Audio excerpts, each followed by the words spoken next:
ये बताओ, अपने अपने जीवन में जरा चिंतन कीजिएगा। घर का त्याग करके आए हो, परिवार का भी त्याग करके आए हो, किसके लिए?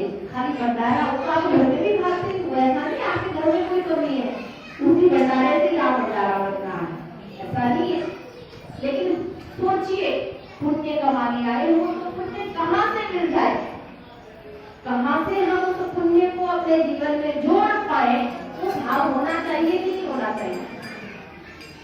घर त्यागा किसके लिए? बातें करने के लिए या अपनी सब्जी खाने के लिए? घर में आप लोग खाते हो, नहीं खा रहे हो, लेकिन विचार करना है दरबार में हम क्यों आए हैं। हम आए हैं तो पुण्य को और गुरु आशीर्वाद को पाने के लिए आए हैं। और यहाँ बैठ करके कि हम गुरु महाराज जी के बद नहीं पा रहे हैं तो आशीर्वाद मिल जाएगा, वो तो मिल जाएगा। जरा सोचिए, मिलने वाला आशीर्वाद नहीं है। तो सभी लोग यहाँ गुरु दरबार में यदि आए हैं, घर का त्याग करके, परिवार का त्याग करके, किराया खर्च करके, काम धंधा छोड़ करके आए हो कि नहीं आए? और यहाँ आकर के भी खाली के खाली चले गए तो बोलो आने का लाभ लिया कि और नुकसान कर दिया? बोलो क्या हो रहा? लाभ लेना है तो तन के साथ साथ और मन भी गुरु दरबार में बिठाना पड़ेगा कि नहीं बिठाना पड़ेगा? जब तक हम मन को गुरु दरबार में नहीं लाएंगे तब तक हमें लाभ मिलने वाला नहीं है। सभी लोग प्रेम से ऊंची आवाज में जय घोष करें।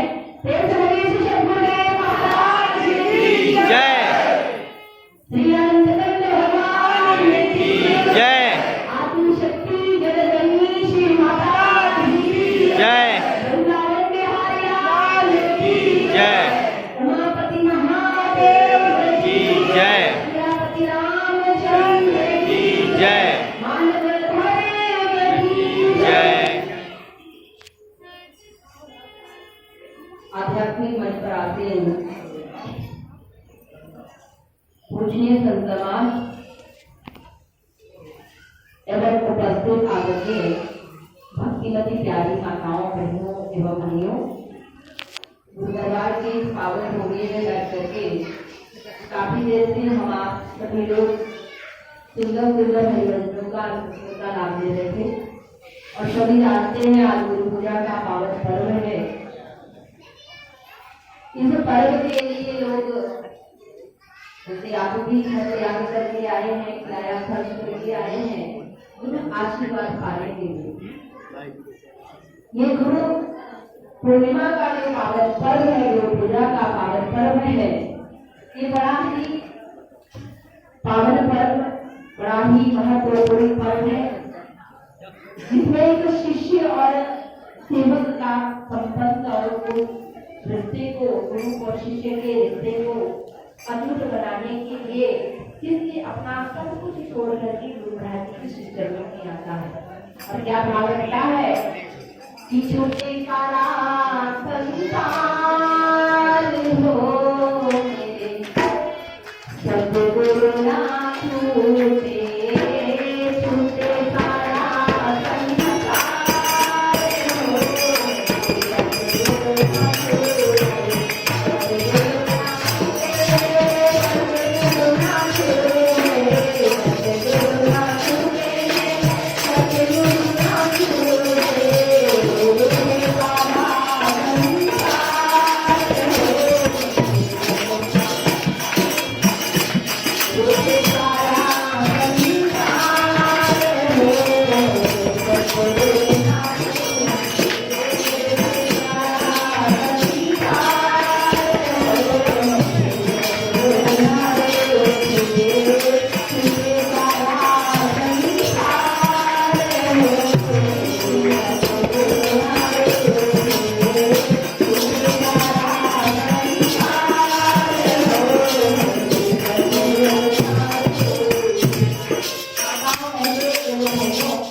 होता है कि मेरे गुरु महाराज जी मेरे से रूठे, क्योंकि अगर वो रूठ गए तो आप सभी पढ़ते हैं, सुनते हैं, हरि रूठे तो ठौर है, गुरु रूठे तो ठौर लगने वाली वो तो है लगने वाले नहीं है। इसलिए एक भक्त, एक शिष्य, एक सेवक की यही भावना होती है कि यदि भगवान रूठ भी जाएंगे तो गुरु महाराज जी मनाने के लिए पहुंच जाएंगे, और गुरु महाराज जी पहुंच गए तो वहां तो सारी शक्ति आई अपने आप रिझ जाती है, अपने आप दंडवत हो जाती है, झुक जाती है। कहने का अभिप्राय कि जब तक ये भक्त का भाव नहीं होगा तब तक गुरु आशीर्वाद देने वाला वो है।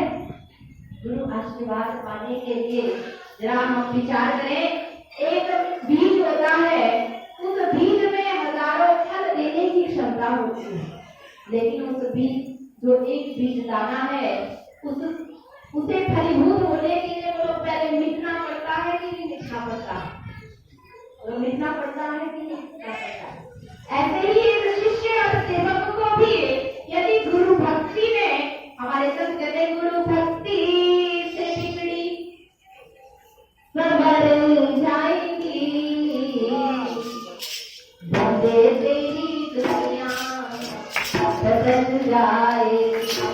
अपनी दुनिया बदलने के लिए बोलो बीज को मिटना पड़ा है कि नहीं पड़ा है? बोलो मिटना पड़ा है कि नहीं मिटना पड़ा है?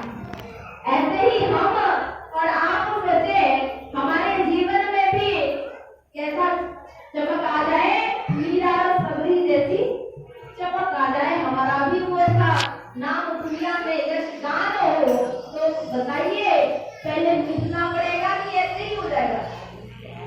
मिटना पड़ेगा ना, कुछ करना पड़ेगा, कुछ पाने के लिए कुछ खोना पड़ता है। फिर क्यों हम भूल जाते हैं? कुछ पाने के लिए अगर कुछ खोना पड़ता है तो ये मर्म क्यों हम भूल जा रहे हैं कि एक शिष्य को, एक सेवक को यदि गुरु आशीर्वाद पाना है तो गुरु महाराज जी के लिए पहले बोलो मिटना पड़ेगा कि नहीं मिटना पड़ेगा? उनकी इच्छा के मुताबिक, उनकी आज्ञा के मुताबिक जीवन को ढालना चाहना पड़ेगा। जब तक शिष्य और सेवक का जीवन गुरु महाराज जी की आज्ञा अनुसार नहीं होगा तब तक उसका जीवन महान होने वाला।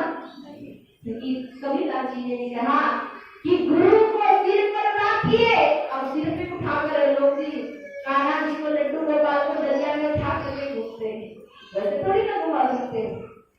अब कैसे कबीरदास जी ने समझाने का प्रयास किया, लेकिन दुनिया समझ, कबीरदास जी कह रहे हैं गुरु को सिर पर रखिए और चलिए आज्ञा माने।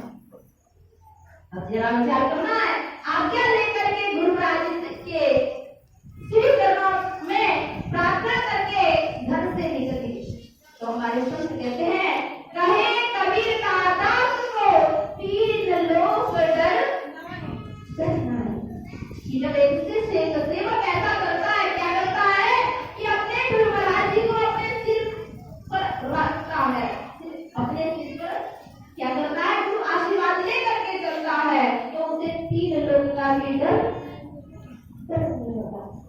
और जीवन में विचार करना है कि हम अपने जीवन को बदलने का प्रयास करें। आज गुरु दरबार में श्री गुरु महाराज जी के चरणों में गुरु पूर्णिमा के पावन पर्व के उपलक्ष्य में हम बैठे हैं।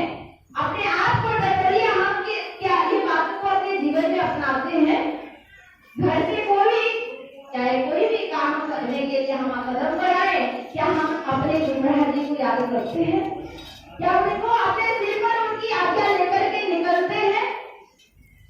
विचार कीजिए। सुनने और पढ़ने तक तो अच्छा है, लेकिन माना किसने है? ध्यान में माना भगवान श्री राम ने, तो हम आप सुनते और पढ़ते हैं, प्रात काल उठकर रघुनाथा मात पिता गुरु। अब भगवान राम ने तो मान ली, और हम आप कौन से वाले हैं?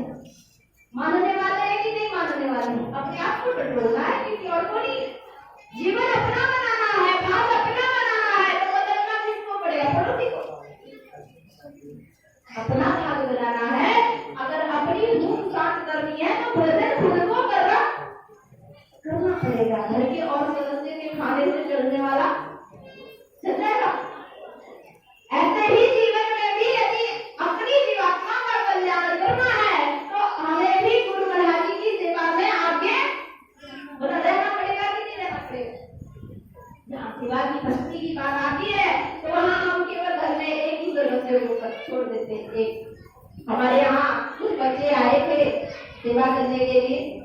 हमने कहा आप पूजा करते हो, तो बच्चों ने बड़े स्वभाव में शब्दों में जवाब दिया, हमारी दादी जी पूजा कर देते हैं। दादी जी पूजा कर देते हैं तो घर में पूजा हो जाती है, गुरु महाराज की आरती दीपक हो जाता है। जब मैंने बच्चों से कहा मेरा दादी जी भोजन कर लेती है, आप भी भोजन, छोटे छोटे बच्चे सेवा करने के लिए आए, मैंने कहा दादी जी भोजन कर लेती हैं, आज से तुम रोटी पानी बंद कर देना। तो बच्चे हंसने लगे। अब बच्चों को भी फिक्र है कि रोटी तो दादी खा रही है तो हमको भी खानी पड़ेगी, लेकिन हमारे मन की मानसिकता देखिए, हमें ये समझ नहीं आ रहा है भोजन के तो होशियार है। उन्होंने कहा हमारी भजन के आलसी और भोजन के होशियार है। ये तो नहीं उसका मानना। हरि भजन को आलस दिखाता है। सेवा की बात जहाँ आती है, भक्ति भजन की बात आती है, वहाँ आलस तो आ जाता है। और जहाँ लेकिन हमारे भक्त कहते हैं 3 चीजें हैं, एक आलस्य, निद्रा और भूख। ये चीजें जितना बढ़ाओगे उतनी बढ़ती जाएंगी।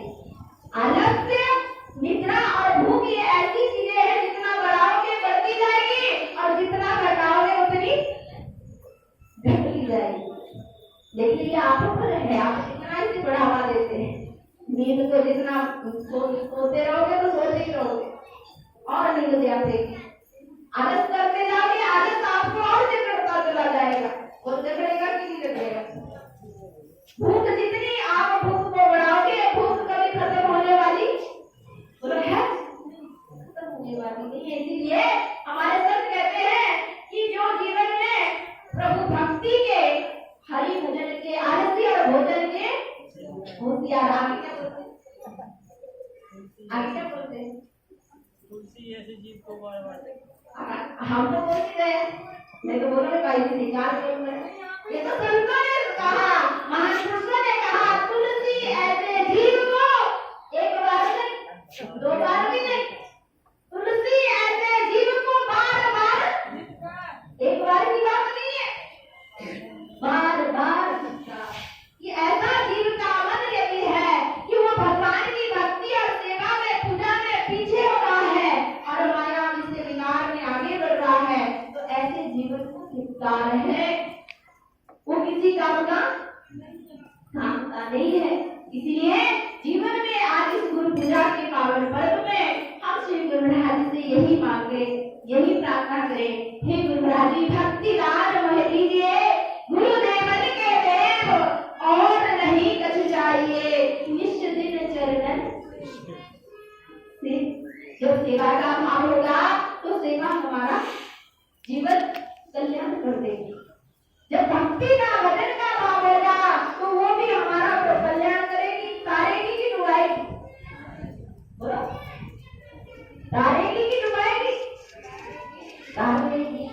लेकिन तारने वाली चीज के लिए मानव आलस को दिखा रहा है, मन विचलित कर रहा है। लेकिन जिससे हमारा कल्याण नहीं होगा, जिससे हमारा लाभ जीवन का नहीं होगा, उसको हम होशियार होते चले जाते हैं। लेकिन संत और सज्जन सभी मानव को समझाते हैं, मानव को समझाने का त्याग करते हैं कि ये मानव गुरु भक्ति से बिगड़ी संवर जाएगी। कि गुरु की भक्ति जीवन में अपनाओगे तो बिगड़ी हुई भी संवरने लग जाएंगे। लेकिन यदि भक्ति छूट गई तो संवरी हुई भी बोलो बिगड़ेगी कि नहीं बिगड़ेगी। जब गुरु महाराज जी हमारी बिगड़ी को संवार सकते हैं तो उनके पास ताकत वो वाली भी है कि संवरी हुई को भी बिगाड़ बोलो बिगाड़ सकते हैं कि नहीं बिगाड़ सकते हैं। इसलिए हमारे संत कहते हैं कि मेरे दाता की कृपा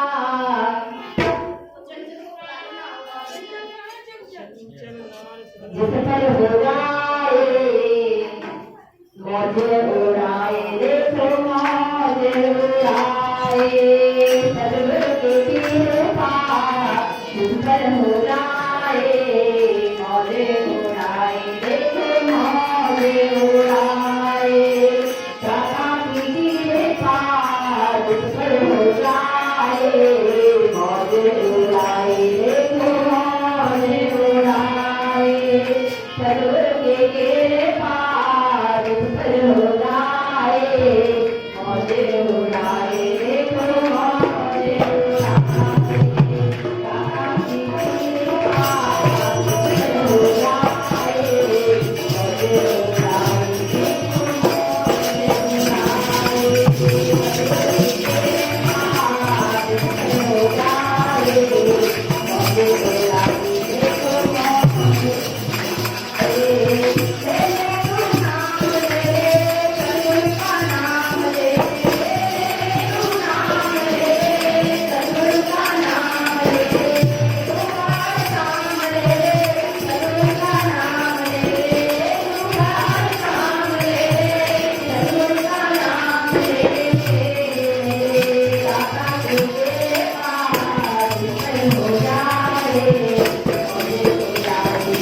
कृपा कौन कौन पाना चाहता है?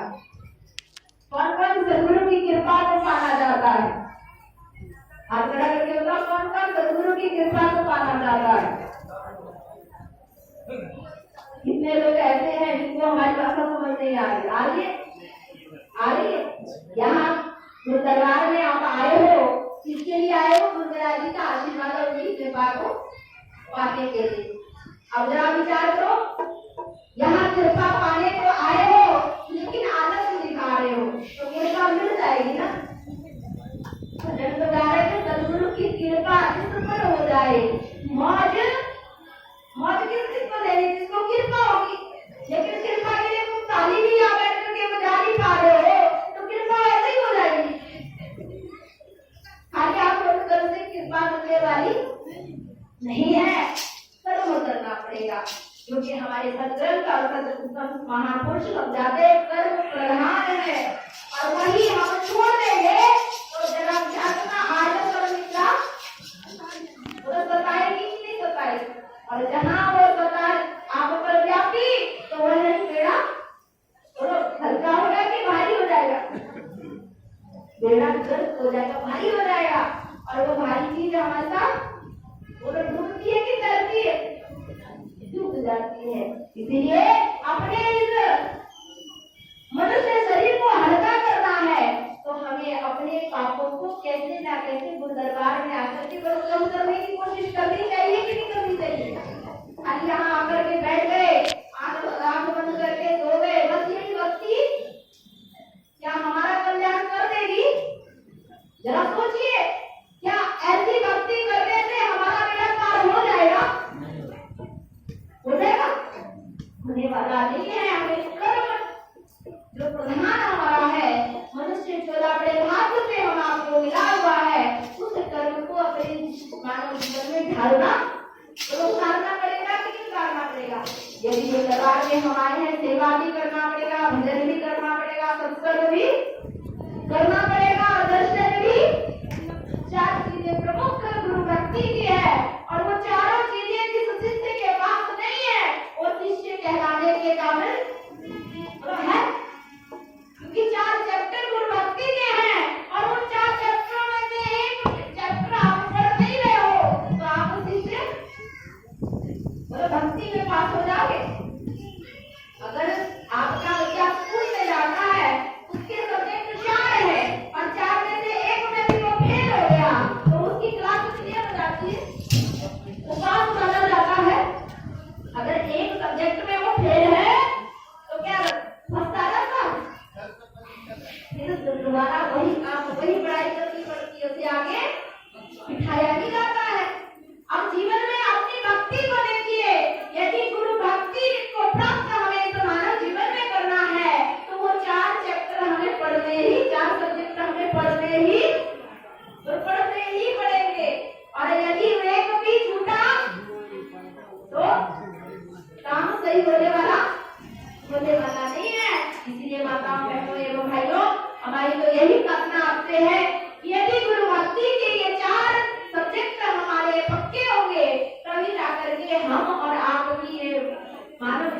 की जो भक्ति हमारी मंजिल है वो हमें प्राप्त हो सकती है। और ये श्री गुरु महाराज जी का हम आपके ऊपर आशीर्वाद है, दया दृष्टि है, जो आज उनके श्री चरणों की छत्र छाया इस घोर कलयुग में भी हम आपको मिल रही है। मुझे एक छोटी सी बात याद आ रही है कि आज हम बोलते हैं कि किसी चीज की कोई कीमत नहीं है, लेकिन याद रखिएगा ऐसा नहीं है, हर चीज अपनी अपनी जगह अहमियत रखती है।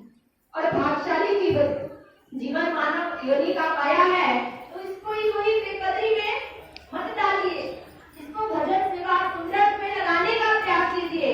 क्योंकि एक बार भी शिष्य थे, उस गुरु महाराज जी के पास शिक्षा ग्रहण कर रहे थे, बड़े अच्छे ढंग से शिक्षा पूरी हुई। शिक्षा पूरी होने के पश्चात शिष्यों ने गुरु महाराज जी से प्रार्थना किया, गुरु महाराज जी हम आपको दक्षिणा देना चाहते हैं, शिक्षा हमने अध्ययन कर लिया, विद्या प्राप्त कर लिया है, अब गुरु दक्षिणा हम लेना चाहते हैं। गुरु महाराज जी से प्रार्थना किया, गुरु महाराज जी से जैसे ही प्रार्थना दक्षिणा के लिए कहा, महाराज जी ने कहा बेटा बच्चों दक्षिणा की जरूरत नहीं है, लेकिन बच्चों ने गुरु महाराज जी से फिर प्रार्थना रखी कि हम आपको दक्षिणा में कुछ देना चाहते हैं। गुरु महाराज जी ने कहा दक्षिणा देना ही चाहते हो तो एक थैला सूखे पत्ते लिया। अब गुरु महाराज जी ने सूखे पत्ते क्या मांगे, सूखे पत्ते मांगे। सूखे पत्ते जब एक थैला सूखा पत्ता मांगा तो गुरु महाराज जी की आज्ञा जब सुनी तो शिष्य मन ही मन सोचने लगे कि दक्षिणा में मांगा ही तो सूखा, क्या मांगा? सुन रहे हो कि बेहोश बैठे हो? अभी से बेहोश हो जाओगे, फिर खा पी करके फिर और बेहोश हो जाओगे। तो जीवन में हमारे साथ कहते हैं जागा, यदि सच्चे सदगुरु ने हमको जगाया है, अगर जाग जाने से ही ईश्वर पाएगा, सोने से कुछ मिलने वाला नहीं है। अगर जागे हैं जगाएंगे और आत्मज्ञान ये हमारी महाराज जी का नारा है। और यही आकर के आप पहले ही सो गए हो तो और को क्या जगा सकते हो? जो खुद सोया हुआ है वो दूसरे को जगा नहीं सकता है। इसलिए हमेशा याद रखिए, हमें भी भजन करना है, हमें भी सेवा सत्संग करना है, हमें भी गुरु महाराज जी के उसी आज्ञा पर अपने जीवन को ढालना है।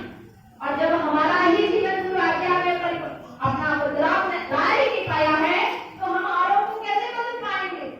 गुरु महाराज जी की आज्ञा पाकर के जब शिष्य पत्ते लेने के लिए जब निकले, मन ही मन सोच रहे थे गुरु महाराज जी सूखे पत्ते मांग रहे हैं, और सूखे पत्ते कोई बड़ी बात नहीं है।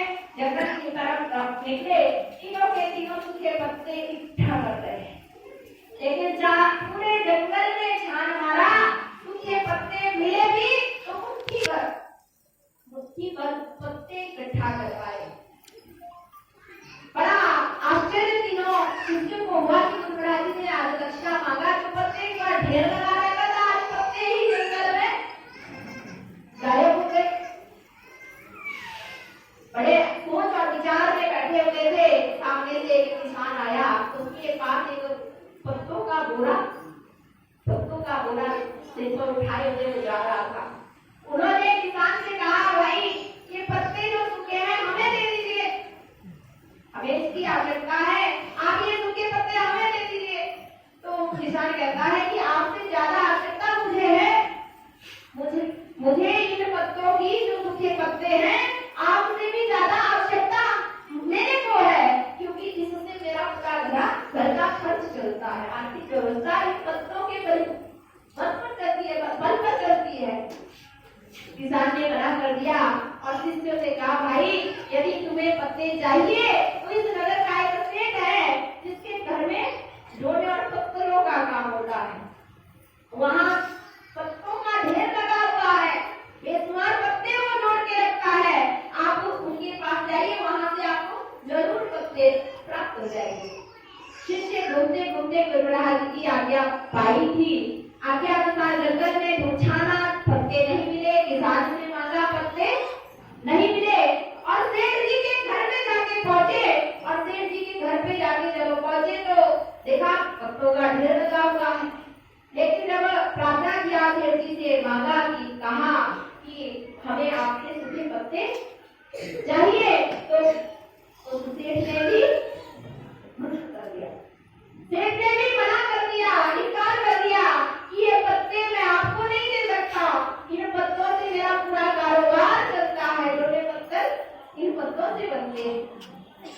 सेठ जी से भी इनकार जब मिली, मना मिली, तो सेठ जी कहते हैं कि यदि तुम्हें पत्ते चाहिए, एक बूढ़ी माँ जी हमारे गांव में रोज सुबह शाम पत्ता जोड़ती है, जाकर के उनके पास आप लीजिए, अगर वो दे देंगी तो आप शायद आपको पत्ते मिल जाएंगे। बूढ़ी माँ जी के पास पहुंचा, माँ जी के पास जब पहुंचा, तीनों शिष्य माँ जी के पास पहुंचे और पत्ते की मांग करी, तो माँ जी कहने लगे बेटा ये सूखे पत्ते खाली सूखे पत्ते नहीं है, ये अनेक जड़ी बूटियां इनसे बनाई जाती है जो अनेकों रोगियों के रोगों को ठीक कर देती है, तो मैं ये पत्ते तुम्हें दे नहीं सकती। अब जिससे भी मांगा था सब जगह से इनकार हुआ, निराश और हताश जिससे गुरुराज जी के पास वापस आए, घूम फिर करके निराश हालत में गुरुराज जी के पास जब पहुंचे, गुरुराज ने कहा बच्चों आप पत्ते ले आए, जो आपको कहा गया था पत्ते ले आए। तो शिष्य बड़े उदास मन से कह रहे गुरुराज जी पत्ते तो आज पूरे जंगल में ही नहीं मिल पाए, पूरा थैला खाली का खाली है, कुछ चंद पत्ते उसमें इकट्ठा हो पाए हैं। गुरुराज जी ने कहा बेटा मुझे पत्ते की जरूरत नहीं है, मुझे पत्तों सूखे पत्ते मेरे लिए मायने नहीं रखते हैं, मैं तो समझाना चाहता था कि सूखे पत्ते की भी किसी के लिए कितनी अहमियत होती है, हर चीज की कीमत होती है, यही मर्द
माताओं बहनों एवं भाइयों, संत हमेशा मानव को यही समझाने के लिए आते हैं कि ये मानव जीवन यदि भक्ति में नहीं लग पाया तो इसकी कोई कदर में होने वाली है।